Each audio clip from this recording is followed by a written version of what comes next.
Shadowy Star and Woodheart are marching up an icy mountain, and they encounter a Remorhaz. Daddy, what in the world is a Remorhaz? Thank you for clicking on the video, and here on our Mimic, we are going to talk about the Remorhaz. It's a classic D&D creature, maybe not as iconic as a Mimic, but certainly top tier. You can see we have in front of us Dragon Magazine. This is issue number 114, and this was published in October of 1986. So you can see on the cover, it has the Ecology of the Remorhaz, and let's flip to that page. It's on page 36.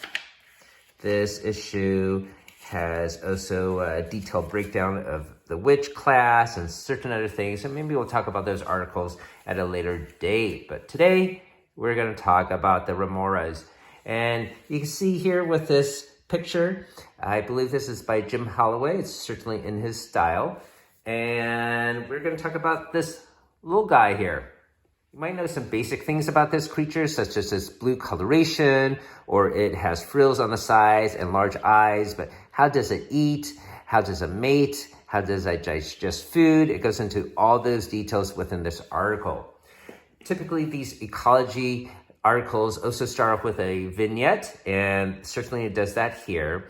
This first part of the article talks about a group of travelers that have left home and need to return home before winter hits, and they have to go through a mountain pass, and then they have an encounter with a Remorhaz.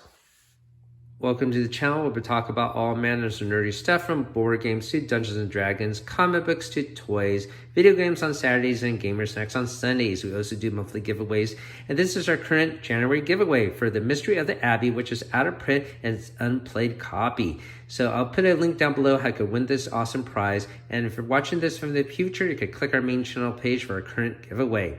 And if you do enjoy the video you're about to watch, hopefully consider hitting that like and subscribe. It's free to you and it helps us out on the channel. Thanks for watching. The first bullet point here talks about the body shape of this polar worm, that it is segmented, and each segment and its legs are heavily armored and insulated.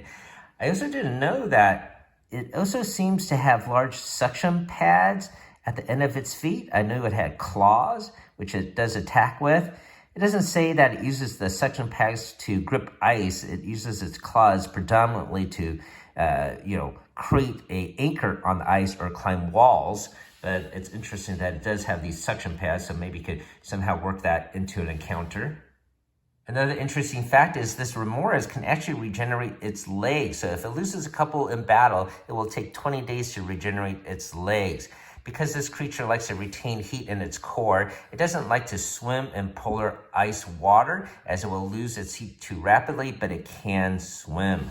The next bullet point in the article talks about these frills on the sides, and these are used to flap and lift up the front part of the creature so it could strike like a snake, I suppose. It does not allow it to fly, but certainly it can lunge really fast and give the illusion of flying, especially if it's sort of attacking towards the air. And it does mention that it can take out aerial targets this way. It talks about that to target these frills, you get a -2 penalty as they are fast moving, but if you do so, then the creature will have a -3 to hit, as it no longer can rear up and attack you in its preferred form of assault. So let's move on and check out the third bullet point. This here is a continuation of bullet point 2, and it gives a specific description that a Remorhaz on ground level can attack a creature on a second-story balcony by lunging up with the frills. So bullet point 3 talks about its compound eyes, and they are insect-like, as you can sort of tell from this simple toy. It's depicted thus so. So if you take out one of these eyes, it still can see quite well, as even if it's damaged, there are thousands of little eyes that all add together to give it a great peripheral vision, so it's too hard to surprise from the back.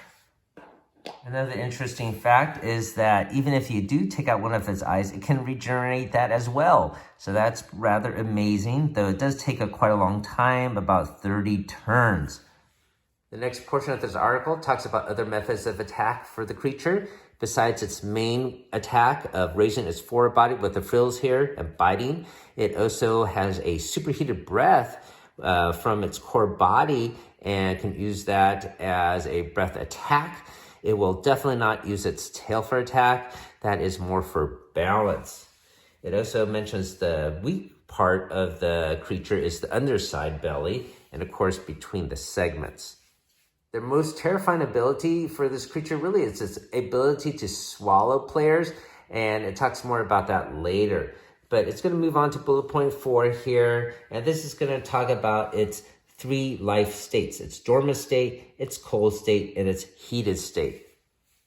The Remorhaz is typically in a dormant state, as when it's in a heated attack state, it consumes a lot of energy and he has to eat very soon afterwards. And so for the most part, he's laying in wait. So in the vignette that they had earlier in the article, he was just lying in a cave along a popular trail for travelers. So that would be its preferred method of attack, as an ambush. So basically it uses its dormant state to stay in its lair, and it stays in its cold state when it's in an ambush mode. When it's in its heated state, as I mentioned, it takes a lot of energy and it needs a large meal, such as 2 horses, just for a few hours of tunneling, moving, or fighting. And that would be the heated state. When the creature is in its heated state, the horns and protrusions on the back get really hot, and we'll actually use this to its advantage by having creatures get burned with it, or maybe melting players' weapons with the super intense heat that is radiating from the horns on the back there. How does this creature generate so much heat? Well, the Remorhaz actually has 2 stomachs, and each one has a different compound or enzyme, and when it combines together, it creates a chemical known as thrym. It is super hot. It can not only just burn you, but it can also melt most magical items. So that's why the creature, if you find one, may not have too much treasure with it, because it'll be all melted or destroyed when it is ingested. The article then moves on to bullet point 5, where it talks about the swallowing capability. So if it does swallow a player character, which it is large enough to do so, the player character could instantly die from the intense heat. Now, if the player does have some protection, such as a ring of fire resistance, maybe it'll allow him to survive 1 or 2 rounds, but the Remorhaz has to be killed and the player has to be cut out pretty fast to survive that. This article also adds that the thrym is not only can get very hot, but it also has high magical resistance. So even if it's not in a heated state, it confers a magic resistance to the creature itself. Bullet point 6 moves on to its lair, and of course it will like to be in a cave that it can hollow out using its heated horns. It won't really have any treasure. It doesn't care about treasure. Most of the treasure that you do find will be melted or destroyed.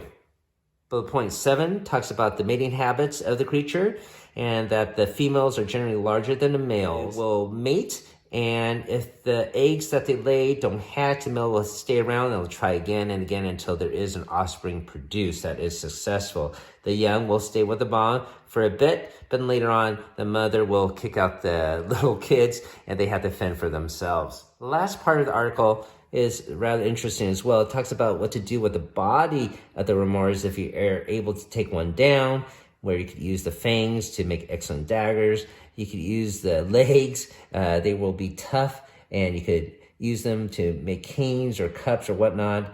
You could even eat one, and they say it's pretty delicious. I don't know if I would ever want to try one. And it mentions that the liquid here, the thrym, is rather valuable if you could get it, but unfortunately it deteriorates over time, so maybe you'll be able to save it for a day or a week at most. Then it will lose its value and potency. And that's pretty much for the article. So the things I learned from reading this is that it can regenerate its legs and its eyes. I guess I never really got to that point, because either you died from the creature or you killed it within 30 rounds. Regardless, it's interesting that it can do that, and that if you do target the frills here, you will be able to slow it down. So that would be a method of attack besides getting its underside. And then that it does have a superheated breath which I don't think is in most stat blocks, but that's something you could add to your encounters with a Remorhaz. So thanks for watching, everyone. Hopefully you learned something new about this. I did. And as always, your time is appreciated, and keep on adventuring out there.